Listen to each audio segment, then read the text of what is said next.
Okay, hi, I'm here with Dr. Arnold Eggers, who has just written a very interesting essay called Do Revelation and Science Conflict? So Arnold, what prompted you to write this article?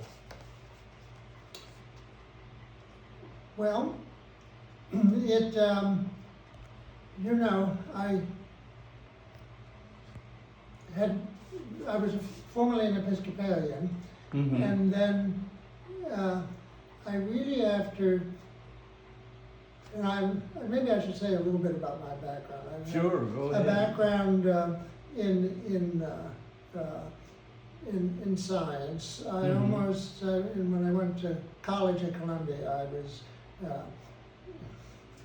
couldn't decide between a major in physics and English, and I ended up as a pre-med student with a concentration in chemistry, and I had a career in academic medicine, and I was first at Columbia and then at Downstate Medical Center, and then when I retired I wrote a book about the neuroscience of stress, and I've always been a religious person, and when I retired I wrote a book, I think I said, about the neuroscience of stress. Yes. Yes, and I remember how stress causes all these different diseases. yes, and I pastored very contentedly in the pleasant meadows of the Episcopal Church for many decades.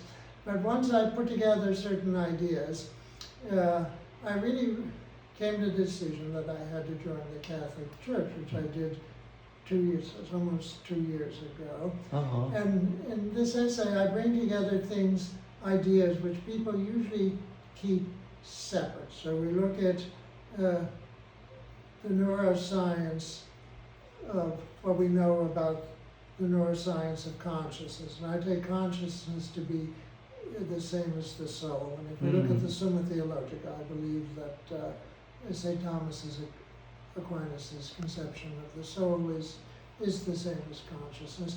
And then I look at the neuroscience then I look at the science of psychic phenomena, which is in particular mental telepathy, and we'll talk about that, I hope, at some point. Yeah.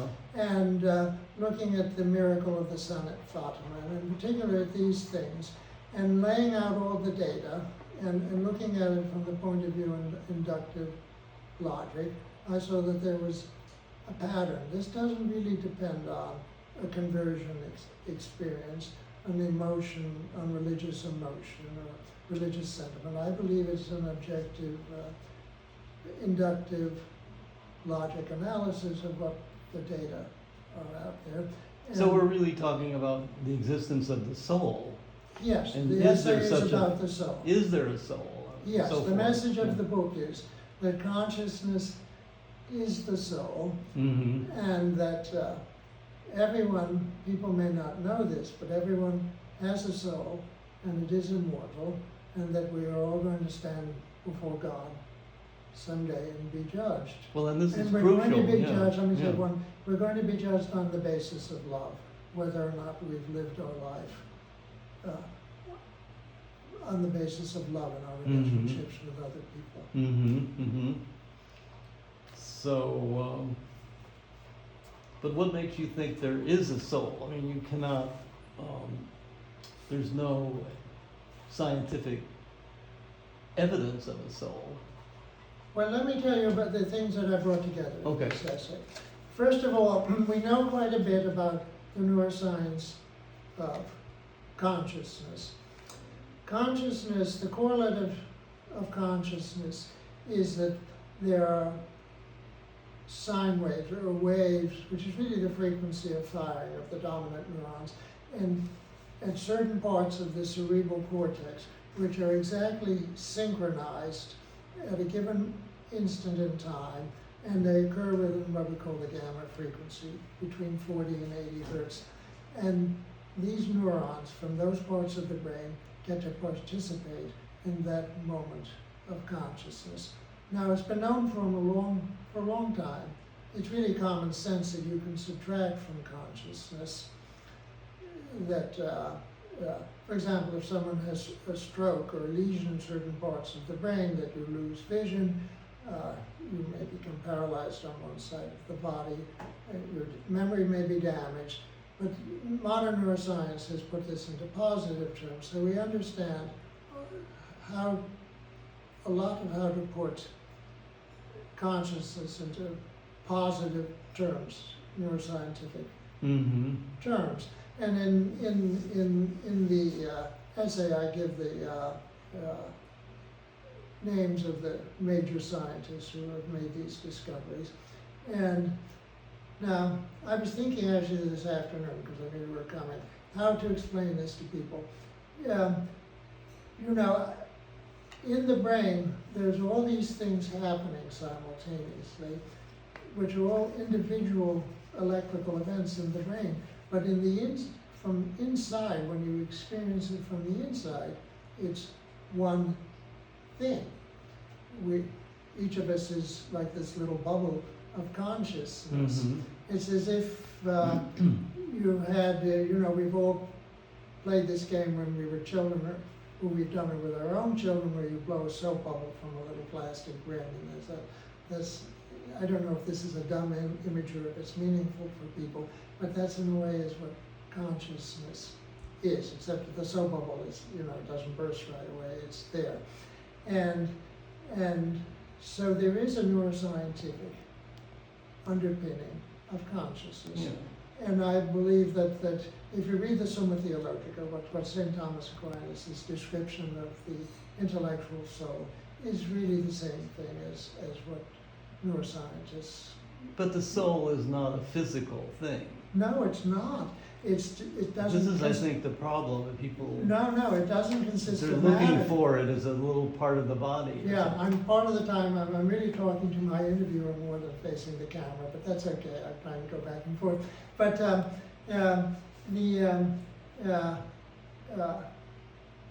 it does not consist of matter, which means mass and energy. It's disclosed by matter because it has this correlate of as I described, of instantaneously simultaneous sine waves with a certain frequency in parts of the cerebral cortex. Well, then that also frees it from matter, so that when the body dies, it survives. Yes, because it's not really yes, part of the body. Yes. I think is what you're saying. Yes. Yeah. But it's disclosed by matter. And I saw someplace in a list of unsolved problems in science, the nature of consciousness, or to explain what consciousness was. Well, it's sui generis. There's no precedence for that in science. Well, you cannot analyze consciousness because you're using consciousness to do so. Yes. You can't take a piece of consciousness and put it under a microscope. Absolutely. Yeah. Now let me get on to two other points. Okay. Where I believe that we need a redefinition or amendment of the paradigms of science. What I also bring together in this essay is looking at research in psychic phenomena and specifically mental telepathy, and then we look at the miracle at Fatima. People may not realize that there was a lot of very, very rigorous scientific research done 60s, 70s, 80s, into the 90s on psychic phenomena, particularly mental telepathy and psychokinesis. And this was government funded, some of it by the military, who thought this might have military usefulness because Russia was doing some of the same research.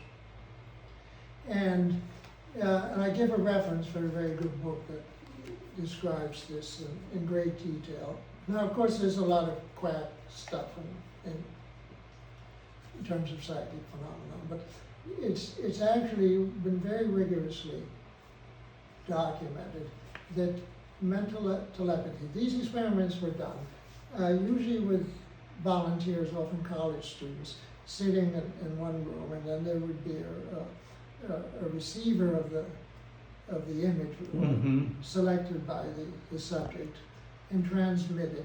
And in the end, this was all computerized and randomized. And in the odds, and then there was a mathematical process called meta-analysis was done. So the odds reached 1 billion to 1 or higher in terms of non-randomness. The mental telepathy exists. It's a very weak phenomenon, though. It's not much greater than 50%. It's a weak phenomenon, but it appears to be a general ability that's present in the general population. It doesn't affect the daily life of the common man, but it exists. It's a real But there's a real prejudice against this in the scientific community. Absolutely. It's almost like it's unorthodox. It's heretical. Yes. Well, eventually this research got. Yeah. It's not fundable and became you can't have a career doing that. Now the other thing is but the point I want to point to you is so that the content of the consciousness of two people is identical. The person who has sent the mental telepathy and who's received it, but we've absolutely ruled out any transmission of information through the sensories, any sensory modality. Mm-hmm. Now let's look at the mystery of Fatima. Yeah, I was going to ask you about. You keep mentioning that. Yes. I'm not aware of Fatima. Yes. Well, it's the last great intervention by God in history. This occurred the miracle was on October 13th, 1917. There's the famous 3 secrets of Fatima. It's a very complicated and major story. But what we're talking about here was that the Blessed Mother told the 3 children, that the children received, there were just 3 little children who were shepherding sheep, who were given the visions. And the Virgin Mary told them that on this date, and in the middle of the day, she would perform a miracle, but didn't tell them what it would be. So there were tens of thousands. The best estimates are there were about 50,000 people showed up in this meadow. It was in a very remote rural area in Portugal, sort of in the central of Portugal, a little closer to the sea than to the border with Spain. And there's a reporter from Lisbon who was a complete disbeliever, who took a photographer there, and the photographs are very famous because they show this vast throng of people, many of them kneeling on the ground, all overcome with the most intense, sincere emotion. And what happened was that the sun, over a period of about 10 minutes in the middle of the day, it had been raining, a downpour, and the sky suddenly cleared, and the sun began to spiral in the sky, throwing multi-colored lights in spiral formation on the ground. Then it zigzagged toward the earth, as if it were going to hit the earth, and then zigzagged back to its place. And there are dozens of documented, attested, the reporter himself collected a lot of these. He was a non-believer himself. And there were people who were agnostics and atheists who experienced this. There were actually, interestingly, many people, or some people who were present who saw nothing, who saw nothing. And this has never been, is inexplicable by any kind of meteorological event. And again, so we have a situation where the content of consciousness of this case, not just 2 people like in mental telepathy, but thousands of people were the same. And there's no way to explain the phenomenon in terms of transmission of sensory information, because nothing happened in the sky. So this means the paradigms of science have to be amended. Just in terms of consciousness, we know the 4 major forces in the standard model of subatomic particles. All of that is obviously correct, but the science of consciousness needs to be amended. And at the end of the 19th century, there were these anomalies that couldn't be explained by physics at that time. There was the famous Michelson-Morley experiment. I won't go into that in detail. There was the black box phenomenon. These couldn't be explained. But then finally, Einstein explained the Michelson-Morley experiment with the special laws of relativity. Max Planck explained the black box radiation by the wave-particle duality of light.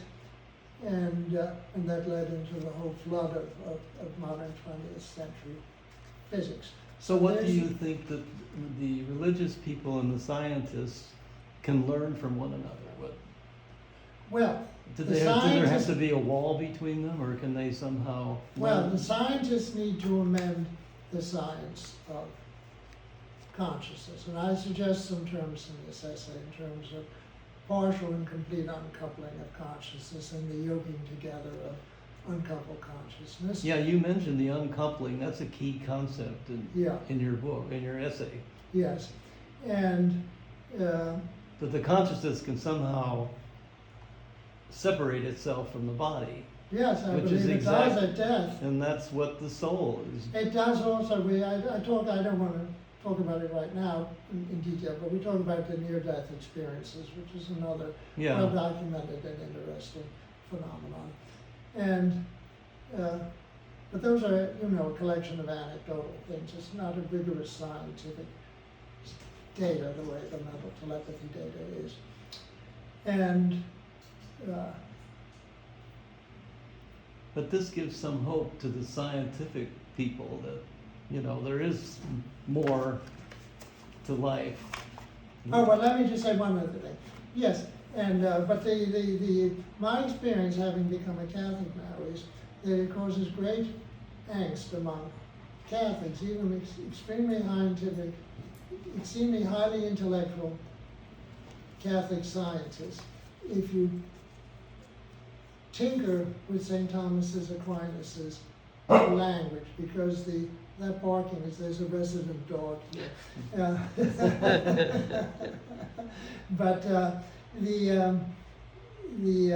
well, it reminds us of our animal nature too, of course. Yes, that there's the Catholic teaching is that the soul is a composite of a form, Aristotelian composite of a form of the body, and that's something that cannot be possibly work from a scientific point of view. If you look at St. Thomas Aquinas, if you go to the Summa Theologica and see what he was actually talking about, his idea of the intellectual soul is the same as the idea of consciousness, and we can talk about a couple of the parables of Jesus or parables in the New Testament, which also really equate consciousness with the soul. So what I think intellectual Catholics need to do is be willing to not let go of St. Thomas Aquinas' ideas, but they need to be let go of his Aristotelian language, which is a real impediment to dialogue. What scientists need to do is they need to amend the scientific understanding of consciousness, because there are things that simply, it's like at the end of the 19th century with physics, with the Michelson-Morley experiment and black body radiation. There's things that simply cannot be explained by the current scientific paradigm. And here specifically we're talking about mental telepathy and the very, very well documented miracle at Fatima. And we need to have new terminology and expanded conception of consciousness. And then once you do that, you open up a middle ground where actually there's room for dialogue, and we open up the message to everyone that in fact, yes, everyone has a soul. Some people do not know that. And once you reach this idea, it's a little bit startling. It takes some getting used to realize that maybe you actually have an immortal soul, and then you have to think about what's going to happen to that soul when you die, and are you living your life? Well, this is probably the most criterion of love. The most basic existential question of all, right? I mean, yes. So, well, So what would you say in conclusion of why people should read your essay? Because the essay does not depend on religious emotion. It depends on laying out all the facts Mm-hmm. and then looking at them from the point of view of inductive logic and looking for the pattern, a gestalt there, which is clearly there. So the essay does not in any way depend on religious emotion, although in fact I'm a religious person. It depends totally on objective, analytic Mm-hmm. analysis of So it's all almost a the data. scientific basis for religion in a way. Yes, Yeah. yes. Oh, great. Well, listen, Arnold, thank you for telling us about this, and I hope people read your essay, which is going to be attached to this video. Yes, if you people who read the essay, it's only 10 pages, and I work to keep it very short, but it's very concentrated, and I suggest that you read it from beginning to end, and then go back to the beginning and read it a second time from beginning to end. And read it a third time, maybe. Well, maybe twice. God bless you. Okay, thank you so much.